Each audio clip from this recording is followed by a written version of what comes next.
Good afternoon. It is Monday, November 21st. I just got off work. I'm now a third of the way through my nice short work week because we got the Thanksgiving holiday coming up. Wonderful. Now, I do not have D&D with my buddies this evening because some of them have got family already showing up for the holiday, and so they're going to take the time with folks that they don't get to see often. So, no game. Oh well. However, I think I have plans with one of my buddies who's actually also coming into town tomorrow that'll prevent me from watching a movie tomorrow because I'll be busy hanging out with friends.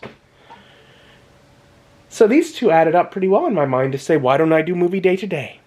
And now I don't really want to get into something too complicated. I don't want to watch the next James Bond movie because that's complicated, or even really start the next Marvel movie. Oh, I want to, but no, shouldn't do that yet. I just want something light, something easy, something silly, something stupid. And I need to make sure I watch a movie on this most recent shelf that I've opened up, because otherwise, if I remove films, this could go back off before then. So let's just choose one of these and watch The Stupids. Tom Arnold is Stanley Stupid. Meet the world's simplest family. This is a film that I remember from my childhood. I don't know if I had it on like VHS or if it was something we rented multiple times from like the Blockbuster or whatever. I don't exactly remember, but I remember this movie from my childhood enough that I sought it out, I don't know, a number of years ago, where I was like, I remember, I had to figure out, what is the movie? I could remember scenes in the movie. I remember Trouble with the Drive B, and I remember deciding transportation, because like a bicycle has 2 wheels, but a car has 4 wheels, so it's faster. But rollerblades have 8 wheels, so even faster. I remember the dog is Cat, and the cat is named Dog. I remember the confusion with the janitor. It's not Lord, it's Lloyd. And all of a sudden, they're thinking that the Lord's name is Lloyd. I remember Floyd's Delicatessen and saying, nope, you're mispronouncing it. It's Lloyd, not Floyd. It's a stupid movie. I remember the daughter when they're fighting the terrorist organization, and she finds a beautiful ring that just happens to be on the end of a grenade that she then tosses over to help defeat the bad guys. Just so she has a lovely ring. Anyways, I just have so many memories of this movie. And so at one point, whatever, as an adult, I sought it out and I bought it, I think, on eBay. I'm like, yes, I want to own that. And I think it's, as it says on the tin, stupid. But you can probably already tell, it's something that has memories that bring me joy.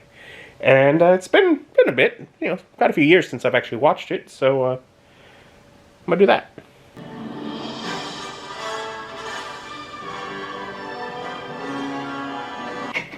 And I would give The Stupids a 7.1 out of 10. It is a fun, albeit stupid, comedy. But I think that's what they're going for. From the back of the box. The lights are on, but nobody's home. When Stanley Stupid discovers that someone has swiped his family's trash right off the curb, he decides to catch the litter-looter himself. Hot on the case of the missing trash, the entire family is led on a hilarious romp through the neighborhood. What will this wacky family uncover? So the plot is, one morning, Stanley Stupid walks out of his house and he finds that his wife has left the trash cans out on the curb again. And once again, someone has come by and stolen their trash in the middle of the night. So he decides that he's going to track this down. So he follows the garbage truck the next morning and traces them to the dump, uncovering some conspiracy where they've clearly been stealing trash from countless people. While there, he finds some nice people from a number of different nations who are meeting with a corrupt army official who is organizing to sell stolen military ammunitions. They're lovely. They give him a car. And he doesn't at all notice that they keep trying to kill him. Oh well.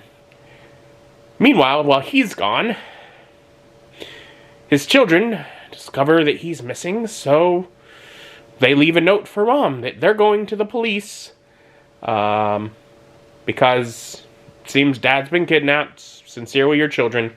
They shorthand it to police kidnapped your children. So all of a sudden, Mom finds the note.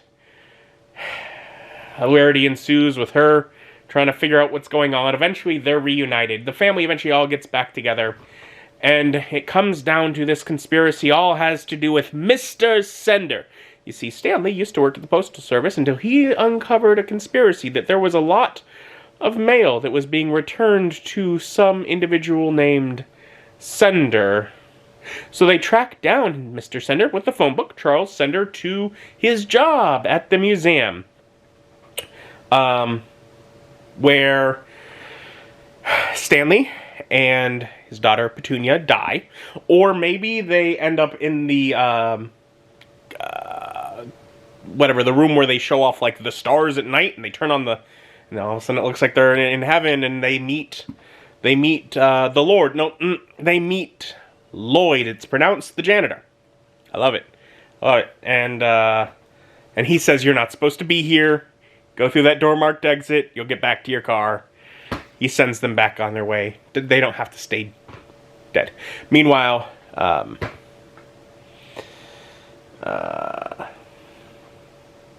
Joan?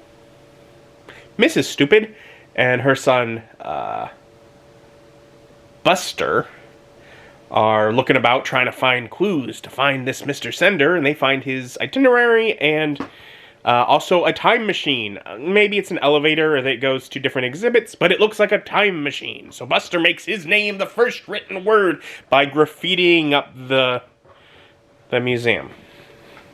But family reunites, and with the itinerary in hand, they're able to track Sender down to the television station where he's announcing a new exhibit as the curator of a museum. So they go there and they get all mixed up into some things. There's some great funny things, like the box says featuring cameo by Jenny McCarthy, who I don't know who that is, but I imagine is some television personality or something. But anyway, so she has a great scene where they're trying to figure out what this weird light switch does, and they keep turning on the applause sign at the most inconvenient times to upset her. Meanwhile, Stanley ends up on some sort of show about, messed up families, and he tells the story about how he's his own grandfather, which, based on what we know from his family, is completely inaccurate, but it does let him see, have a musical number in the middle of the movie, where he breaks out into the song, I'm My Own Grandpa. And it makes my brain say, is this where I learned that song? I've grown up with that song. Maybe this is the movie that I first heard it in? I don't know. But I grew up with that song, and I like that song. So whether I liked it, and that's part of why I liked the movie, or whether I liked the movie, and that's how I came to know the song, I'm not sure. But I did grow up on that song, and that's a good song. So he ends up on TV, and that is where the corrupt military general sees that he's still alive. They thought they'd killed him. So they capture him, and they bring him to the military base, and as one of the people does, the one thing that Janitor Lloyd said, if you want to help me out, just make sure you throw your gum in the trash. So one of these military guys that has him tied up, ready to shoot him, spits out their gum on the floor, and all of a sudden Stanley gets some superhuman strength to defend Lloyd. And he jumps out the window, accidentally knocks out a number of guards through happenstance, and they go to warehouse 51? I don't remember the number. Anyways, the warehouse that the general mentioned that he's going to. Because they have to stop him in whatever he's doing for Mr. Sender. Wow. As it is, they track down, and there's a very climax battle scene where, you know, hilarity ensues of the way that he defeats large numbers of armed people in a warehouse full of weapons. You know, things like I'd mentioned the Petunia getting the ring from the grenade, tossing it, or the mom getting the trying to check, oh, there's all these little fires, how do I put them out? And she goes down the line of fire extinguishers to the largest red tank that is actually a flamethrower, but it's the worst fire extinguisher she's ever seen. Buster breaking the side of a box by hanging on the side of it and spreading out bullets everywhere that causes people to trip. Great fun.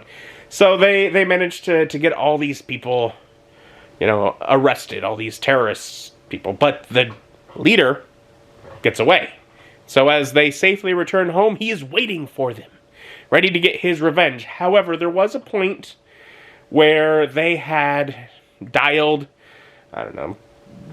7,806, whatever, a number 11 that was a bigger number than 911 to try and get some help. They'd called a deli, Floyd's Delicatessen. They'd ran off on him, so he's been watching for him to return home. So he slams open their door, knocking out the leader of the evil people. Right at the point where they're hoping that the Lloyd will send them a guardian angel. He says, well, my boss's name is Floyd, and they correct him. No, it's pronounced Lloyd. He gives them the bill for the food. They, Joe and Jane, whatever, she's like, I would have thought guardian angels work for free. Stanley knows better than that. No, nobody works for free. They pay him on the way. It is fun. They think they've saved the world from Sender. They probably did save it from corrupt general guy. He's really upset that he didn't get whatever promotion he wanted. So he's betraying the United States. Whatever. But it is fun and funny. And sweet. I think that's a big part of it. It's sweet. They're innocent. The stupidity of it is just the innocence. And I like that. That's fun. But that is The Stupids. I don't know. Feels at this point like it's probably kind of an older movie because I grew up with it, but it's simple. It's silly. And I gotta watch something, right? I've finished The Shelf. The Shelf, what I was trying to do for a year, that one's done. So I'm just kind of watching something from somewhere. So again, just get something in the middle of the furthest shelf that I can get to. And yeah. Oh, I'm sorry. Joan is her name. I just turned and looked at the TV, and they have these like bobbleheads here, and they have their names beneath them. So Joan is the mother/wife. Anyways, I'm calling it a night. Probably do maybe a little editing, relax, make sure I get out the humidifier. I've had the heat on for the last few days, and by the time I wake up in the morning, my throat's all hurting. I gotta remember to pull out that humidifier, so I'll get that taken care of. But otherwise, call it an evening. Be an eventful week.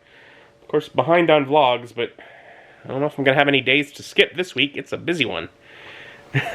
No slow days around this week. Thank you for joining me. Join me as my journey continues.